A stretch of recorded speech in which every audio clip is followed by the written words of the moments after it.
And the only thing that Waddles loved more than ducks was a good back scratcher. So he hatched a plan. He was going to take that massager from Mittens. At first, Mittens was annoyed by Waddles' advances, but she got used to them and learned to anticipate his every move. For example, she would just finish her morning yoga routine right as Waddles would approach with a pair of pliers in his beak. And he would get so frustrated because he could just reach it, but he never could quite grab it. And then one day while Mittens was taking a well-earned nap, Waddles devised his greatest scheme yet. He tied a string to the massager and to a nearby doorknob and waited for Mittens to fall asleep. Then he let out a loud quack and ran as fast as his little legs could carry him.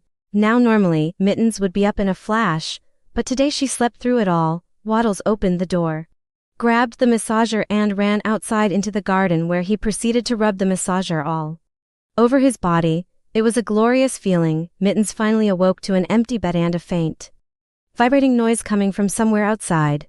She looked out the window and saw Waddles happily paddling around in a small pond, still holding the massager in his beak. To say she was annoyed was an understatement. She let out a loud meow and marched out of the house to confront him, and as Waddles paddled closer, she could hear the ridiculous sound that the massager made.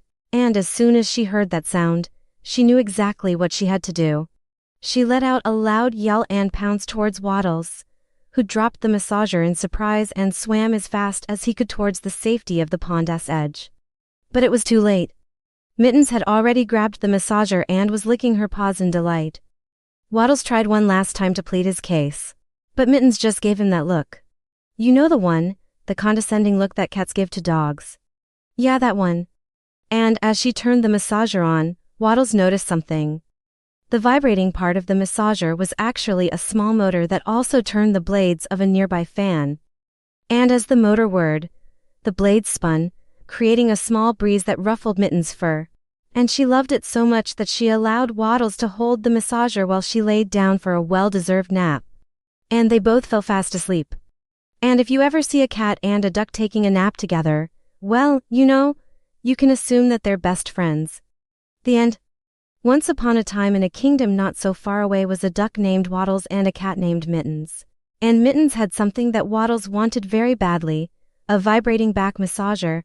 Now this was no ordinary massager. You see, every time Mittens would turn it on, it would make a sound like this. And the only thing that Waddles loved more than ducks was a good back scratcher, so he hatched a plan. He was going to take that massager from Mittens.